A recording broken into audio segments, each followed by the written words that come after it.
வினாக்கள் விடைகள். வினாயன் 1, மாண்புமிகு உறுப்பினர் திரு DJ கோவிந்தராஜன், மாண்புமிகு நகராட்சி நிர்வாகத்துறை அமைச்சர் அவர்கள். மாண்புமிகு பேரவைத் தலைவர் அவர்களே, திருத்திய விடையை சொல்வதற்கு அனுமதிக்குமாறு கேட்டுக்கொள்கிறேன்.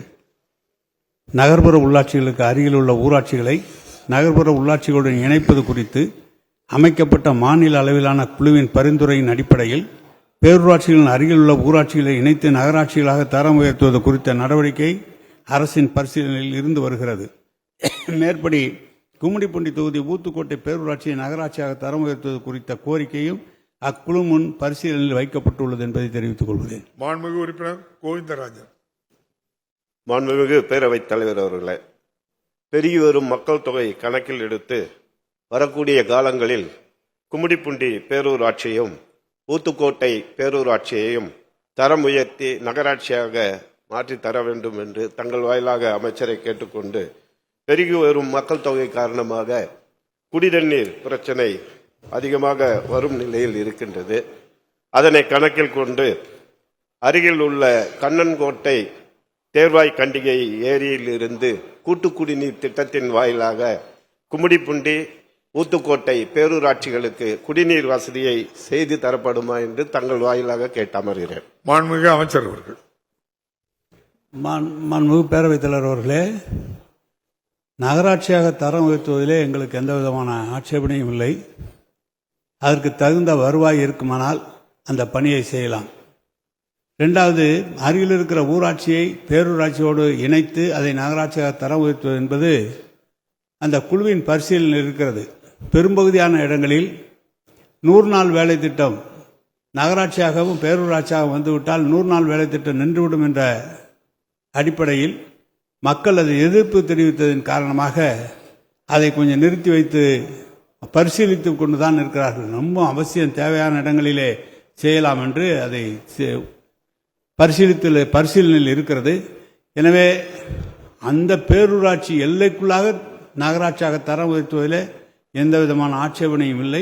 மாண்பு உறுப்பினர்களோடு நேராக பேசி அதை பற்றி பரிசீலிக்கலாம். மேலும் மீஞ்சூர் பகுதியில் கும்மிடிப்பூண்டி பகுதியில் குடிநீர் திட்டம் என்பது ஏற்கனவே இருந்த கடல் நீரை குடிநீராகும் திட்டம்.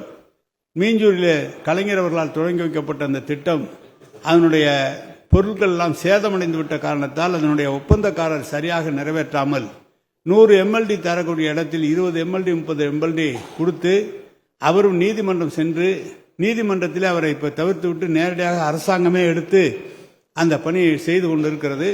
அது ட்ரையலில் இருக்கிறது. விரைவிலே அது பணி முடிகிற போது அந்த பகுதியில் மீண்டும் அந்த குடிநீர் வழங்குவதற்கு ஏற்பாடுகள் செய்யப்படும். அதற்கிடையில் தேர்வாய் கண்டியிலிருந்து 32 கிலோமீட்டருக்கு பைப் லைன் போட வேண்டும் என்று சொல்லி அப்படி வருகிற போது கும்மிடிப்பூண்டி அதை சுற்றி இருக்கிற பகுதியில் மீஞ்சூர் பகுதியில் அந்த குடிநீரை கொண்டு வருவதற்காக ஒரு திட்டம் தயாரிக்கப்பட்டது. அது ரூரல் டெவலப்மெண்ட் நம்முடைய ஊரகத்துறையின் சார்பாக செய்கிறோம் என்று சொல்லி அவர்கள் எடுத்திருக்கிறார்கள். எனவேதான் நேரடியாக தேர்வாய் கண்டிலிருந்து தண்ணீர் கொண்டு வருகிற பணியை அனைத்துமே ஊரக பகுதியாக இருக்கிற காரணத்தால் அவர்கள் அந்த துறையிலே அதை செய்வதற்காக எத்தனித்திருக்கிறார்கள். இடையில இப்போது புதிதாக பார்த்தீங்கன்னா இப்போ நமது ஏரியினுடைய கொள்ளளவு நம்முடைய கிட்டத்தட்ட 240 MLD கொடுத்த தண்ணீரை இன்றைக்கு 540 MLD எடுக்கிற அளவுக்கு உயர்த்தி நம்முடைய புதிய பைப்லைன்லாம் போட்டிருக்கிறார்கள். அப்படி போட்டிருக்கிற காரணத்தால் அருகில் இருக்கிற ஆவடி போன்ற நகரங்கள், நமது பூந்தமல்லி, அதே போல அங்கே அருகில் இருக்கிற நகராட்சிகளோடு இணைத்து அந்த பைப்லைன்களை எல்லை வரை கொண்டு வருகிற திட்டம் இப்போது புதிதாக ஆரம்பிக்கப்பட்டிருக்கிறது. எனவே செம்பரம்பாக்கம் ஏரியிலிருந்து இப்போது கூடுதலாக 250 MLD வருகிற காரணத்தால் அருகில் இருக்கிற நம்முடைய நகரங்களை நோக்கி அந்த தண்ணீரை திருப்பிவிட நம்முடைய முதலமைச்சர் உத்தரவு தந்திருக்கிறார். அதில் ஒரு பகுதியாக அருகிலே உங்களுக்கு அதை கொண்டு வந்து சேர்ப்பதற்குரிய விரிவான திட்ட அறிக்கையும் தயாரிக்கப்பட்டிருக்கிறது. எனவே மாண்பு உறுப்பினர்கள் சொன்னதை குடிநீரை பாதுகாக்கப்பட்ட குடிநீர் வழங்குவதற்கு அனைத்து நடவடிக்கைகள் எடுக்கப்பட்டிருக்கிறது என்பதை நான் தெரிவித்துக் கொள்கிறேன். மாண்புமிகு உறுப்பினர் கோவிந்தராஜ். அமைச்சர் அவர்களுக்கு நன்றியினை தெரிவித்துக் கொள்கிறேன். கும்மிடிப்பூண்டி ஊத்துக்கோட்டை பேரூராட்சியினுடைய மக்கள் தொகை கூடுதலாக வருவதனால் கழிவுநீர் சுத்திகரிப்பு நிலையம் கும்மிடிப்பூண்டி பேரூராட்சியில் அமைக்கப்பட வேண்டும். கழிவுநீர் சுத்திகரிப்பு நிலையம் அமைக்கப்படாததால் பக்கத்தில் உள்ள ஏரிகள் குளங்களில் கழிவுநீர் ஊற்றப்படுவதால் பெரும் பாதிப்புக்கு உள்ளாகி இருக்கின்றது. ஆகவே கழிவுநீர் சுத்திகரிப்பு நிலையமும் அதேபோல திடக்கழிவு மேலாண்மை நிலையமும் அமைத்து தருமாறு கேட்டுக்கொள்கிறேன். ஊத்துக்கோட்டை பேரூராட்சியானது 15 வார்டுகளை உள்ளடங்கிய வளர்ந்து வரும் பேரூராட்சி ஆகும். இங்கு 15,000 மக்களுக்கு மேல் வசிக்கின்றார்கள்.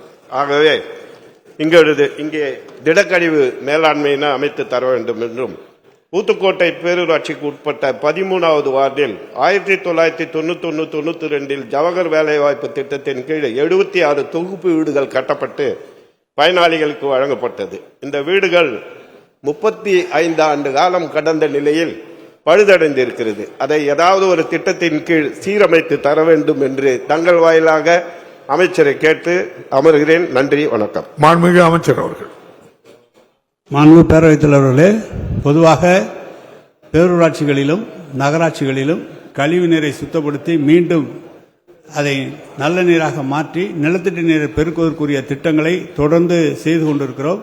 மழைநீர் வடிகாலாக கொண்டு வருகிறோம். அதே மாதிரி கழிவுநீர் வடிகால்களும் அமைத்து வரப்படுகிறது.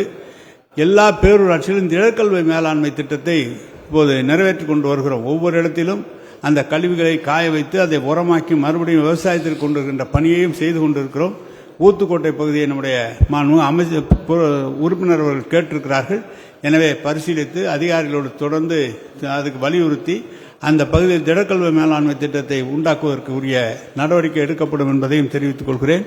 அதேபோல் அவர் சொல்கிற போது குடிநீர் பிரச்சனை சொல்லியிருக்கிறார். குடிநீரிலிருந்து வருகிற போது கழிவுநீர் அதை சுத்திகரிப்பு மீண்டும் நிலத்தடி நீரை உருவாக்குகிற திட்டம் தான் இன்றைக்கு நகராட்சி பகுதியிலும் பேரூராட்சி பகுதியிலும் தண்ணீரை கொடுக்கிறோம். கொடுத்து அதை சாக்கடையாக மாறி மறுபடியும் குளங்களில் சென்றடைவதை மாற்றுவதற்காக தான் ஆங்காங்கு இன்றைக்கு நீரை சுத்தப்படுத்துகிற அந்த பணி தொடங்கி இருக்கிறோம். அதையும் பல இடங்களில் தொடர்ந்து நடைபெற்றிருக்கிறது. பெரிய பெரிய நகரங்களெல்லாம் இது முடிந்து நன்னீராக மாற்றி மீண்டும் விவசாயத்திற்கும் அல்லது தொழிற்சாலையில் இருக்கிற அவங்களுடைய கார்டன் அதற்காக தந்து கொண்டிருக்கிறோம். மீண்டும் அந்த பணியை எல்லா இடங்களிலும் உருவாக்குவதற்காக இந்த அரசு தொடர்ந்து முயற்சி எடுக்கும் என்பதையும் தெரிவித்துக் கொள்கிறேன்.